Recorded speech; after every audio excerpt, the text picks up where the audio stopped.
ये सभी सभी प्रयोग नहीं बता रहा है। आ रही बात समझ में? जैसे एट के है तो एट के कोई पूरे प्रयोग नहीं बताया तुम्हें, एक है तो एक के पूरे टोटल प्रयोग नहीं बताया। ऐसे सभी चीज के पूरे प्रयोग नहीं, ये तो बस मात्र पॉपुलर प्रयोग है जो 10वीं की परीक्षा में अक्सर आते हैं। तो ऑफ का प्रयोग काय के लिए होता है? तो ओ जो ओ और सिंगल एफ है, ऑफ का प्रयोग होता है संबंध के लिए, संबंध बताने के लिए। क्या बताने के लिए? संबंध बताने के लिए। दूसरा जो ऑफ है, इसका जो प्रयोग होता है वो संबंध विच्छेद के लिए। काय के लिए? संबंध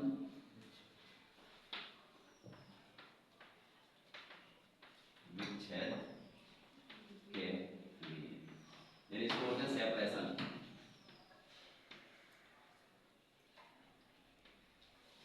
ठीक है, यदि कोई चीज कैसी चीज से कनेक्टेड है तो ऑफ का प्रयोग, और यदि उसके बीच में जो संबंध है वो यदि खत्म हो रहा है तो काय का प्रयोग? ऑफ का प्रयोग। इस ऑफ में और इस ऑफ में अंतर है। ये संबंध बतलाता है और ये संबंध नहीं बताता, खत्म करवाता है, बिगाड़ता नहीं है, खत्म करवाता है। नहीं बताता। अब कैसे? This is the part of my life. क्या है ये? मेरे जीवन का हिस्सा है ना।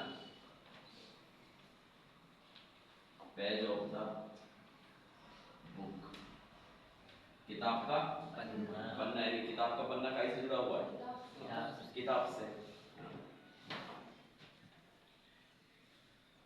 फादर ऑफ द नेशन, राष्ट्र के पिता। आगे बात समझ में? अभी संबंध खत्म कैसे होता है तो इसका देख लो। ही फेल ऑफ द ट्री, वो पेड़ पे से क्या हो गया? गिर गया। अब पहले पेड़ पे बैठा था तो पेड़ का उसका संबंध था, अब जब गिरा तो संबंध खत्म हुआ कि नहीं हुआ? स्विच ऑफ द फैन, पंखा क्या कर दो? बंद कर दो। जब पंखा यहाँ से अभी चलेगा तो इलेक्ट्रिसिटी सप्लाई हो रही, जुड़ रही है। अब जैसे आप बंद करेंगे तो कनेक्शन, ठीक।